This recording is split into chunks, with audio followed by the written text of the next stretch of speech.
Stoveleg Media, igniting conversation.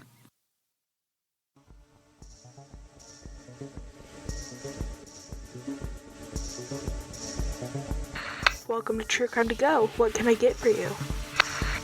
I want some down-home country crime. You got anything like that? Oh, but make sure that the killer thinks he's like somebody famous and historic. Pull up to the second window and we'll see you next crime. Welcome to True Crime to Go. I am John, here with Jamie. How you doing, man? Doing pretty good, man. We're no longer snowed in. It seems that spring is around the corner, but thankfully that doesn't mean that we lose crazy criminals. No, thank goodness. If you can probably hear the spring in my voice because it got up to 70 degrees this week, and it just, I guess my sinuses thought, oh, let's go into overdrive. You're kind of in that sweet spot, though. You sound really good right now. Yeah, I'm hoping this continues because we got a double header in a couple of days. We do. So let's not waste our voice anymore. Get us rolling on today's case. Brother, we are going to one of my favorite places. I say that tongue in cheek, Morgan County, Tennessee. Jamie, my in-laws lived in Morgan County. Oof. And a good friend of our show, Beth, lives really close to this area. Sorry, Beth. And the town, the town seat in Morgan County is called Wartburg. If that ain't Tennessee, I don't know what is. Yeah, the county seat. So we're going to Wartburg, Tennessee, or at least Morgan County, and that's where there was a 2021 killing. And this was a years-long legal process that just recently resolved. So we're going to talk about that incident. So take us to the night there in 2021, Jamie. November the 5th, 2021, deputies were called to a home on Stringfield Road in Morgan County, Tennessee. When they arrived, they found 69-year-old Vester Moe Stringfield lying on the ground, badly beaten and covered in blood. Don't want to spend a lot of time on it. His last name was Stringfield, lived on Stringfield Road. So many roads like that in my town. It's very, very common. Yeah. Standing near his car was 45-year-old Larry West, and he immediately admitted to attacking Stringfield. But he caught officers off guard with what came after his confession, which was him disclosing to them that he wished to be called Abraham Lincoln. At that moment, police probably realized that they were dealing with, obviously, a very injured victim, but then also a suspect who was making some pretty bizarre statements. You have to wonder, like, there's obviously drugs involved. So what kind is basically my question. Yeah, what kind of drugs? And then is this guy going for an insanity defense and just trying to jump the gun here and saying, hey, I was our 16th president, la-di-da-di-da. 45-year-old in Wartburg, Tennessee. No, he's crazy. Okay. Drugs are bad. So Vester was rushed for medical treatment. His injuries were severe. Doctors documented extensive trauma, injuries consistent with a brutal beating. He had been struck multiple times. He had damage to his head, his neck, his ribs. I mean, this guy was beaten really bad. He never recovered from his injuries, and he died 13 days later after the assault. And that's when, this guy, West, was obviously charged with,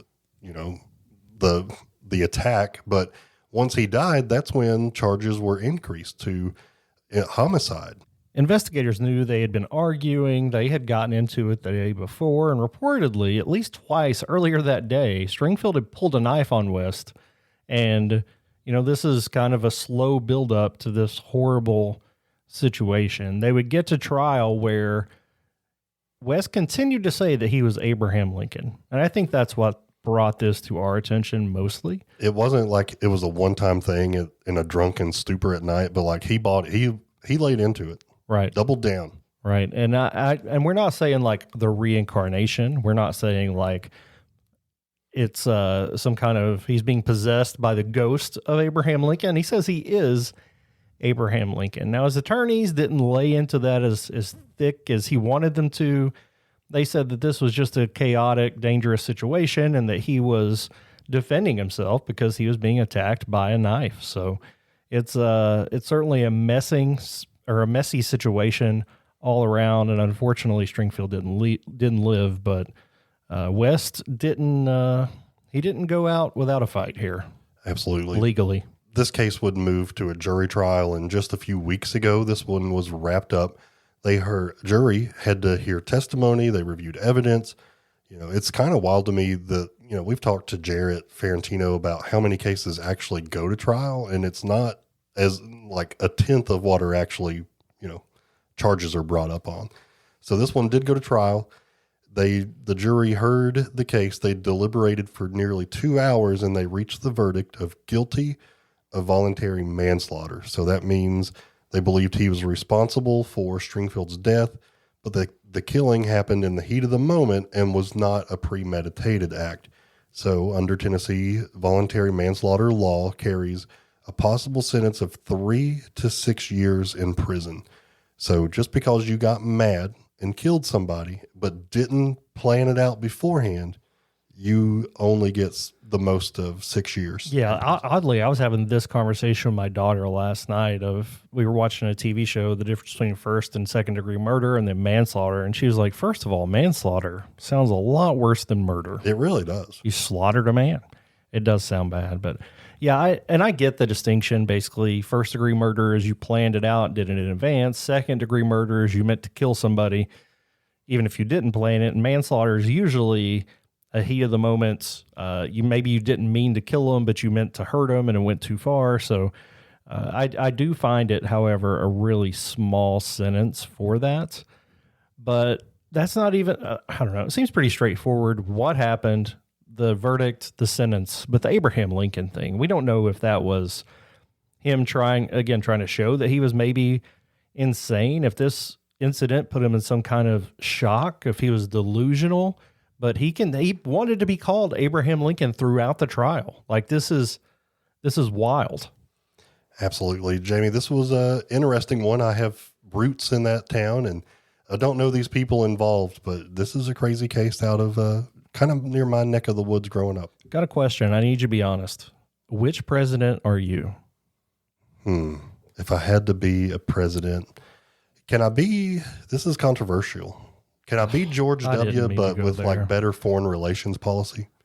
He just seems like a fun guy. I don't know, man. I really just wanted you to say that you were Grover Cleveland. Yeah, somebody. Isn't that like, somebody. George W. He was a little zany. I'll say that. Foreign relations, and by that I mean he got us involved in a 20-year war. This is all my fault bringing up politics. Who would you be, This Jamie? has been a crime story in 10 minutes or less. Would you like crime with that?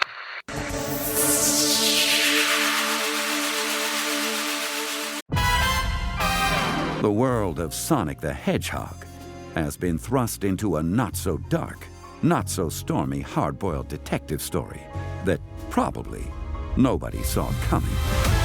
Follow Sonic and the intrepid Chaotix Detective Agency as they take on their biggest case yet. This high-flying, action-packed adventure will take them across the world, fighting for every clue they can find. It's one heck of a tale, which is good, because this story might be the only thing that can save their lives. Well, if that's all, I can just dispose of you. Wait, what? All will be revealed in Sonic the Hedgehog presents The Chaotix Case Files. Listen now, wherever you get your podcasts. When the Chaotix are on the case. You've listened to True Crimecast, distributed by Stoveleg Media. Check out stoveleg.com to find out more about your hosts and to find other podcasts to listen to. Stoveleg Media, igniting conversation.